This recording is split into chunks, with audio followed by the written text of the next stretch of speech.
Thanks for tuning into Talking Point. I'm your host, Niraj Shah. The case for a chat today with our guest are three key points that we wanted to talk to him because he looks at longer-term trends very, very effectively. And of course, Capex remains center stage almost in every conversation that we've been doing of late. But let's bring up the case for a chat on the screen, and I'll tell you what the key point is. One, whether rural consumption comes back in 2024 due to stimulus or due to natural factors, and what are the things that therefore you should focus on with regards to that.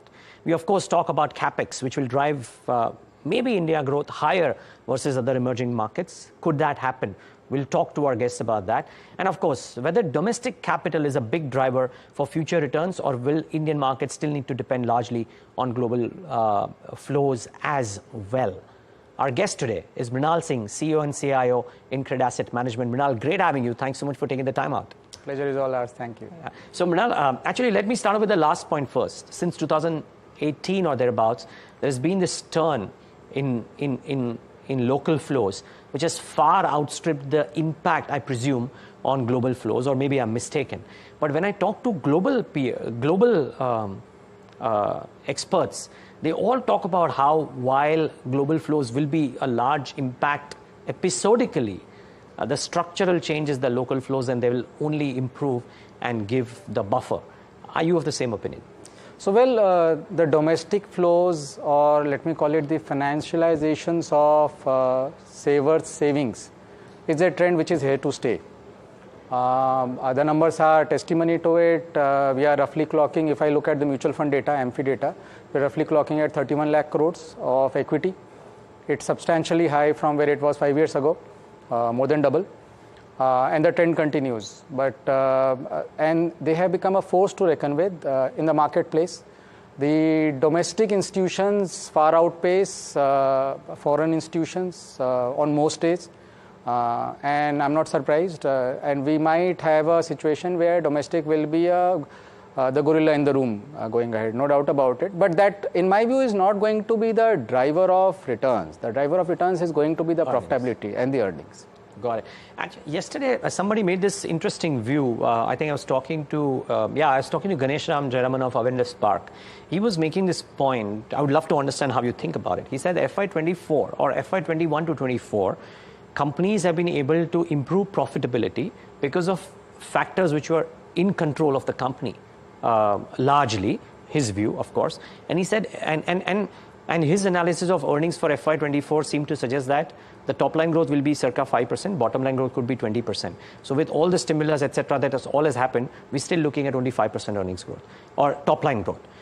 And therefore, he believed that FY25, because of the challenges to revenue growth, as well as because factors that might drive margins and bottom lines might be external in nature, predictability of profit growth might be difficult and in very likely could come off relative to FY23 and 24. Any thoughts on this? What is it that your estimates suggest?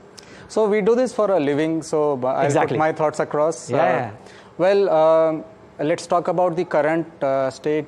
Clearly, the profit trajectory has been robust for corporate India, but it's in line with expectation. So there are no aggregate level, there are no great surprises. Sectoral level, there are ups and downs, but at aggregate level, the earnings have more or less matched where the estimates were. On the revenue side, the top line side, quite a few sectors have benefited out of crude being higher. So it has translated into their finished good prices reflecting that. There is positive impact on profitability or margins because inflation had tended lower. China opened up in the last 12 to 18 months, so raw material prices actually eased out.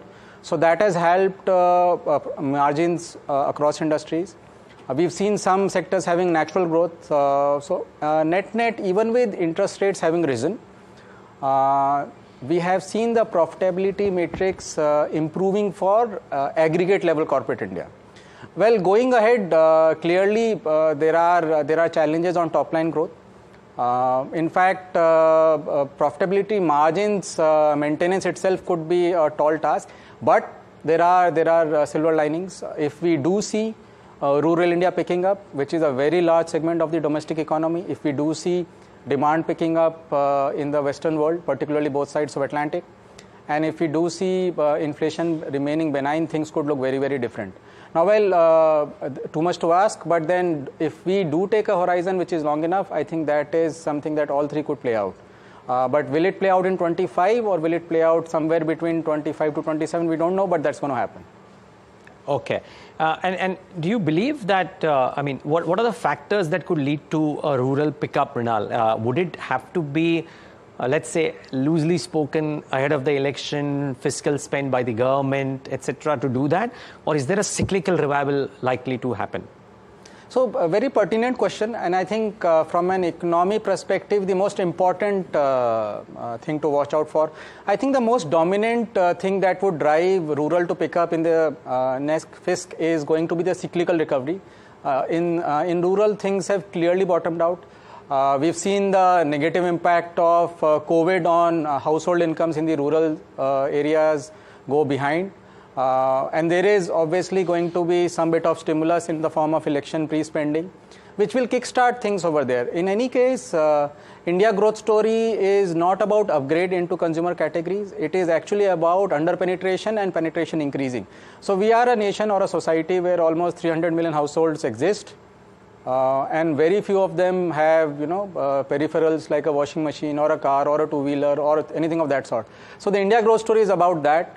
And rural is going to be a very big driver. In the last 3 years, we've seen, you name the category, we've generally seen the highest ticket SKU showing volume growth ahead of the entry-level SKUs. That's just to reflect the rural stress maybe. And things obviously in the next 12 to 18 months will start showing a different trend. And when that happens, because the sheer volume that rural households bring to the table, I think a lot of Capex that has happened would get justified, and I think there would be urge and need for even more higher Capex. Mm-hmm. And I'm gonna tackle that Capex question on the other side of the break, but I just want to focus a little bit more on this rural. And when I look at the sectoral allocation of one of the aspects, which is the emerging business fund, for example, right? I see interesting allocations, consumers as a large weight, auto ancillaries as a very large weight, auto and auto ancillary. Is this indicative of your optimism towards the rural recovery? Well, the way we conduct our investing, we don't generally go about choosing sectors and overweight, underweights around it, but we obviously choose businesses. It's an outcome of that choice that we are seeing an underweight and overweight scenario, but then it does reflect our preferences. Clearly, consumer discretionary to a large part, auto and auto ancillary has been a preference in the last year or so for us. We do like consumers as a space, but for valuation largely. So we are very picky around that, and healthcare is a area that we are very, very gung-ho about. We think that's a long runway that people could or investors could consider investing into. So you guys have a healthcare fund within the AMC as well, but in other funds as well, a 9.7% weightage on healthcare is a very large overweight related to the index, I reckon. So therefore, are you kind of trying to time this as well, or is this a fund for all seasons, so to say, or let's say for the next 2-3 years, and therefore timing it is not necessarily as important? Well, we don't try to time, but obviously we try to reflect our conviction with the valuation matrix. So if the valuation or the risk reward is very, very favorable, it will reflect upon the weights. As you mentioned, maybe index weight is 3, 4 or something on healthcare, but our allocation is closer to 10. But that's just a reflection of where we think the risk reward is. And to borrow the term that you use, all season fund. All season fund. Okay. I want to dwell a bit, like I said, we'll do Capex on the other side. I want to understand, for example, and for the viewer who's listening into it right now, wants to understand why is it that InCred and Mrinal are so constructive on auto and auto ancillaries, despite the fact that the last 2-3 years, autos have actually given good returns. At some point of time, will it come off, or is this likely to continue? Part one of my question. Part two of my question, within this auto and auto ancillary, are ancillary as a bet a lot higher than what they would have been in the past? And how are you playing this? I mean, is it EVs? Is it two-wheelers? Is it four-wheelers? Is it, I mean, what have you? Just take your time and explain. So excellent question, Niraj. So let me talk about it now. We are going to see, in the last 10 years, we've seen largely Capex happening from the government, which is public infrastructure creation. The economy has more or less, I may use a harsh word, suffered out of lack of private capex for a variety of reasons which might be valid. But the reality is that the industrial manufacturing ecosystem in India, 40% of it is auto in one form and shape. And I'm including both four-wheeler and two-wheeler. So it's an ecosystem that's ready to jump. An electronic ecosystem or EMS ecosystem will take some time for activity to show up. We'll have to create the entire vendor matrix. We'll have to create supply chain solutions around it. But auto ancillary is world-class over here. In fact, auto ancillary is ahead of auto. Now, let's look at numbers. 300 million households. The car sales in India hover around 3 million. Just a 1% penetration. So, are we done with auto sales penetration in India? The answer is no. Will it be EV or IC engine? Let's just keep that open. But are we done? No, not at all. So, we see, give or take, some 25 million two-wheeler sales in India, both electric and IC included. But then, do we think that households in India have adequately done with their requirement for transport solutions? I think there is a long way to go. So, auto does look promising. It's an ecosystem which is world-class over here, developed. It can feed into the global ecosystem as well. The valuations were attractive a year or so ago. And there are quite a few businesses in the auto ancillary system which actually are agnostic to it being EV or it being IC the future or anything else for that matter. For example, let's say tires or safety equipment or even bodies and things like those. So it makes no difference. Is it going to be EV will take or greener ways of mobility will take 5 years, 10 years or 15 years, but then these guys are going to exist. And we are seeing investments in that direction. Obviously, there are things that need to be tweaked. An electric vehicle is far heavier than a normal car. So we obviously have more wear and tear on supply side things, the transmission side things, and even tires, the safety equipment. So we keep talking about greener ways of mobility. What we tend to miss is, there are a lot of technological innovations happening. We are talking about automatic driven cars. We might actually, before the electric vehicles come, we might actually conquer and have no driverless cars itself. Yeah. So a lot is happening over there, but then it still leaves space and scope for businesses to innovate, deliver products which will have demand for the future consumer behavior. What fits within, and before we take that break, last question, what fits within this valuation, reasonable valuation in growth metric, or you're not, you're fine with maybe slightly higher valuation if the growth is there? And therefore, I'm just trying to understand what is it that you're choosing? So we take two lenses over there. There are some businesses which are actually enabling the new technology or making it work. So although we do have in India a very robust auto ancillary ecosystem, but we do still lack things for the, let's say, a battery. An ecosystem for cell manufacturing still does not exist in a meaningful way. Then there needs to be an ECU control around it, things like those. So over there, such businesses, we take a approach where we try to see who have the right to win.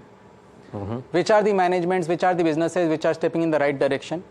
And there are businesses which might be existing, like let's say a tire or let's say a body provider or safety equipment provider, where we kind of think that are they gearing themselves for the needs and the consumer demands of the future. And so they are? Yeah, so quite a few are. Quite a few are. Yeah. Okay, get the drift. Cool. Thanks for this. Stay on, Mrinal. So much more to talk about. Slip into a quick break. Back with talking about Capex and the longer-term implications, investing implications because of the Capex push.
back with Talking Point in conversation with Mrinal Singh. We've discussed the possibility of the rise of the rural side and how to maybe one or two ways how to play that theme as well, at least the InCred view. Now, we focus on the InCred view on Capex. And I have this chart that we borrowed from the data, the India Ministry of Finance.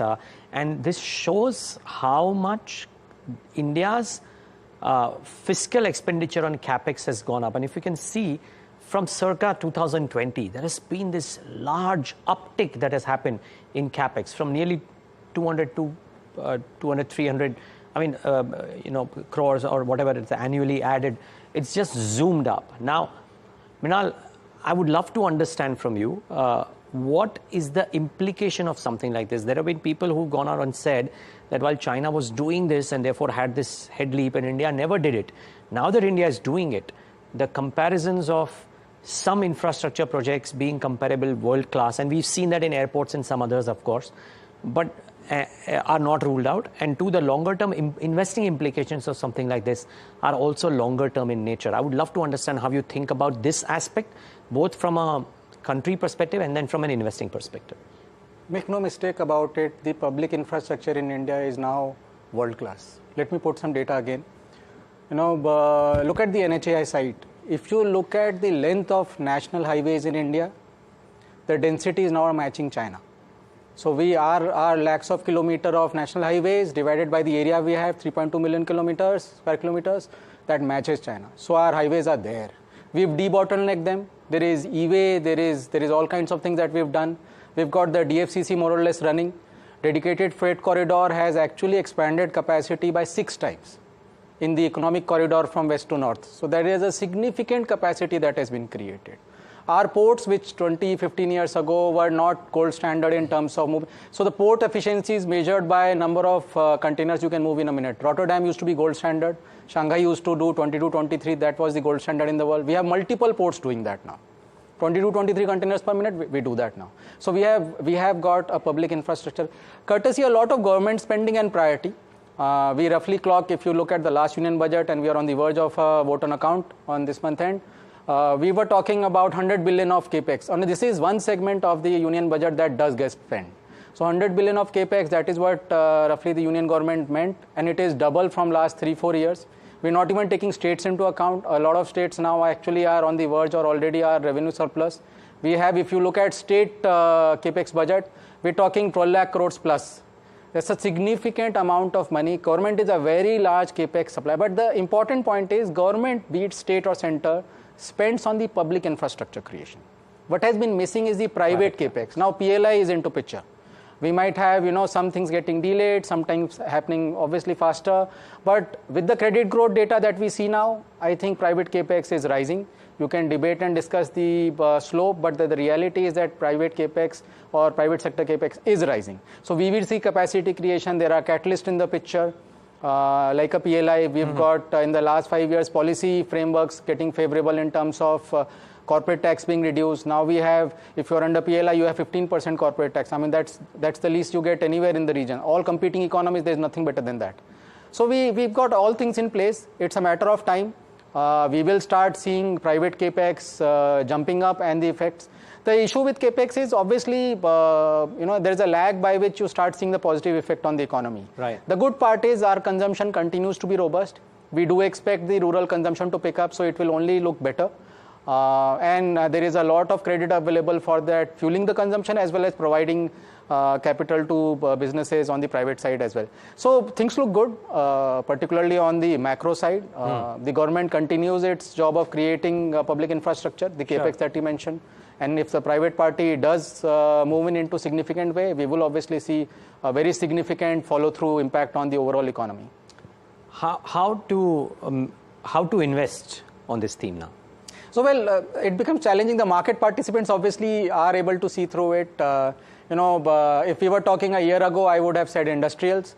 Very, very promising. As we speak now, industrials, I think, have run a little ahead of time. So, but then can we do it through a cement? Can we do it through corporate banks? Can we do it through utilities, consumables, power utilities. I mean, there are ways, obviously. That choice is largely dependent, the bottom-up choice is largely dependent upon how the valuation of the risk-reward presents itself, what is the kind of growth and the business and the management that is placed into the system. So, well, are there choices? Not as easy as a year ago were there, but then do we think that the runway is long and strong? The answer is yes. So therefore, my question, just to simplify this, I don't want you to take names, but I'm using them as an example for people to understand. Industrials, so the ABBs, L&Ts, Siemens, Cummins, etc., they've run up. Some of them might be expensive, but you are saying that in a multi-year cycle, maybe they will do well. But there are other ways to play this Capex theme as well. The industrials may be the most popular, but power utilities, power financiers, etc., might still be ways to play them. Yes, one of them, cement is also a very strong case. I would say cement plays into infrastructure, it plays into housing, it plays into rural consumption, it plays into everything. Okay. And in cement, would you choose pan-India or would you be comfortable choosing regional players as well? Would the rising tide lift all boats? Well, interesting question. Cement is a commodity which is regional in nature. It does matter if you choose a regional one, but in the right region. You choose a regional one, but in the wrong region might not. So what's the right region? Is South the right region? Is North the right region? Clearly, I think North and East are the right regions. From a cement perspective, North and East are the right regions. At least from our analysis, they seem to be more promising. Okay. And last question. So cement, power utilities are ways. Is there something else? And because it's such a wide bucket. Lenders? And lenders of the private side or? Private bank, corporate banks, home mortgage lenders. We have never seen economic growth in India and housing growth not being together. It just doesn't happen. Got it. I mean, by far the largest formal employer in this nation is housing. So there is all kinds of policy incentive to keep that ticking and make it move up. Well, so housing is going to be part of the growth. By that I mean volumes. I am not necessarily trying to comment on prices. I'm not an expert on that. But and it's a secure lending business. I think that's a great place to be. Great. And Mrinal, it's a great place to have you here. Thank you so much for taking the time out and being with us on Talking Point. And look forward to have you more often. Thank you. Pleasure is all ours. Thank you. The pleasure was ours. Viewers, thanks for tuning in.